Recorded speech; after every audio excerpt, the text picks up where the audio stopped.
Chivalry is dead, and women really did kill it, right? Men used to break their backs just to help women. Regular, degular, random, strange women. Men would constantly help, defend, and do things for. Nowadays, you could be dying, and men are just looking at you like, back away, not today. Disco lady. Five men watched me struggle on an airplane I just got off of. I'm sure there was more than 5 women also watching you on the airplane struggling. While they just stared at me while I was struggling to get my bag down. Now, I am an independent woman. To complain about not getting help from strange men and then to say, but I'm a strong or I'm an independent woman. It's just no self-awareness. But I think that's messed up. Like, literally watched me struggle. Anyway, what do you guys think about that? Because I think it's pretty messed up. Let me know. I know how. Let me know. Like, come on, ladies. Like, again, it's always put on the men. Why don't you ask other women? Like, your body, your choice, our body, our choice.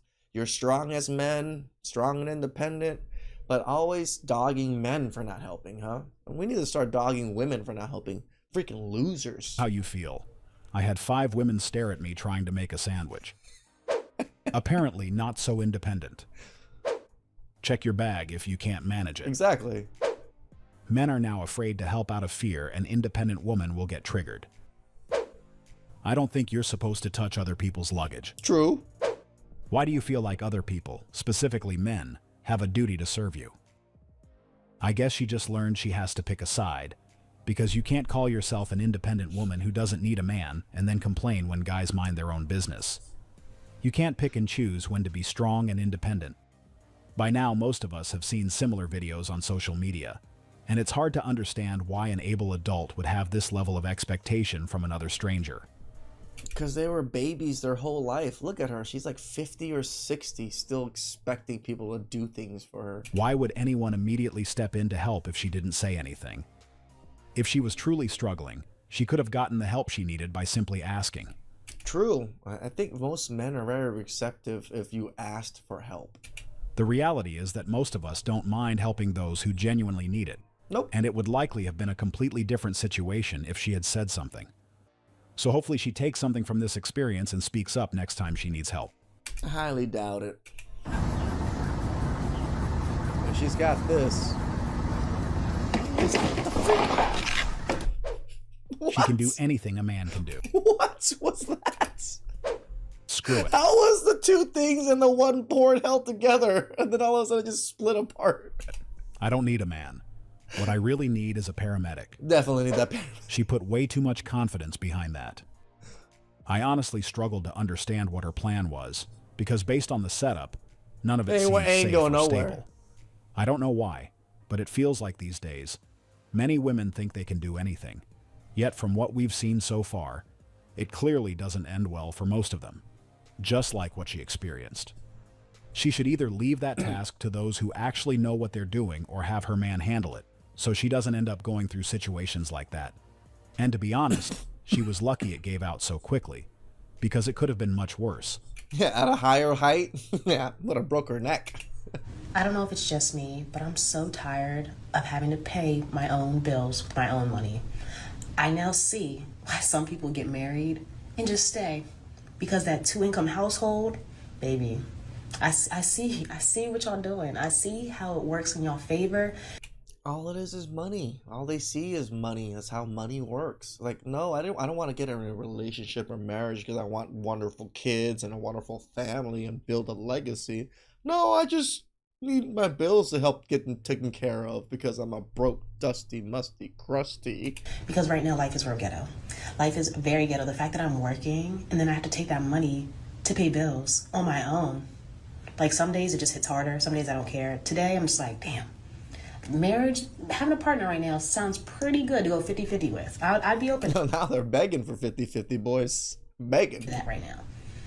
Yeah, because these bills, baby, I'm over it. This is another reason relationships don't work the way they used to, because what she's saying makes it seem like she views a relationship as a way out of her financial struggles. Correct. All And is based money, on that money, mindset, money. the main purpose becomes solving her money problems, which raises the question of what happens when the income slows down. And we already know how that usually ends. They leave. This is what happens when money becomes the foundation of a relationship. And then they start acting surprised when they realize that guys are losing interest. That's the whole problem with modern women nowadays. Most of their fundamentals of relationship is money. What are some things you look for in a man? A guy that's just going to shower me with gifts. I'm not scared of none of them standards and nothing like that, but what are you going to do in return? True. What am I going to do in return? I don't know if I like that. So she wants the world but doesn't want to give anything back. Again, why even bother with these women? Midtown. You ain't gotta like it. I'm just saying, I don't You like don't like with to this. shower your lady with gifts? I bet she doesn't even realize why she's struggling to find someone. Can you imagine this?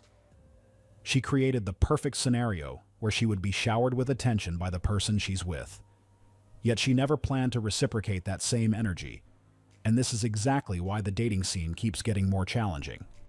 We're in a generation where many people focus solely on themselves. Yeah, It's me, all me, about me. what they're going to receive, while ignoring that the other person is equally important and part. I mean, I tell you the truth, I know a lot of young men now out there are pretty much me also. And I don't really hate on it that much because when it comes to relationships, I think they're a little bit more willing to compromise.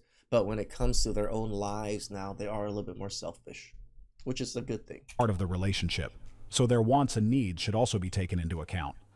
She couldn't believe a man was expected to receive something from her, and she eventually made that very clear. She didn't hide the fact that she didn't like it, which was interesting coming from someone who wanted to be showered with gifts and have things done for her by her spouse. And somehow it never crossed her mind that he deserves or expect the same treatment. Are you a guy who is afraid to approach women in public and shoot your shot because you don't want to come off as a creep? I am here with a PSA on behalf of all of us women, nice women in public who are trying to find, a good match somewhere, and Hinge is not cutting it. So, number one, it's okay to be worried about coming off as a creep, because I'm sure if you're a guy that's very respectful and has a lot of female friends, you've heard stories from them about being a... Exactly. And that's why we know exactly why we shouldn't approach, because the stories that you guys give are retarded sometimes. It was just a man that you did not like said hi, and now you crucified him with all of your friend group. Approached by creeps. And so when you hear those stories, I think, and this is just me guessing, but I would guess that it's kind of making you more and more resistant to approaching a woman in public, because you're like, God, that sounds horrible. And I don't want to be like that. I don't want to make someone uncomfortable like that. Well, let me tell you how to approach without making someone uncomfortable. So number one, open with a fun question. Opening with just a hi, hello, it tends to get people to put their guard up because they're kind of like, what's coming next? What do you want? Are you about to say something really creepy to me? So if you open with a fun question, it automatically sets up the conversation as being a friendly one. Do you not have questions that are important that aren't friendly? Like, this is so stupid sometimes that women give the dumbest advices. And so if she engages, you could tell that she's interested in talking to you. One, if she engages, it doesn't necessarily mean that she's interested in you. But what it does mean is that she's down for a fun convo. And then Sure. suss out the vibes, once the ice is broken and you've been chatting a little bit more. And I can make another video about how to suss out those vibes. No, like, women are so cooked that they have to try to give fake advices to men so the men would approach them more. Nah, ladies, we know you're trying to gaslight us. Be gone. Please like, subscribe, comment down below. I really appreciate that, and catch you guys next time. Ciao.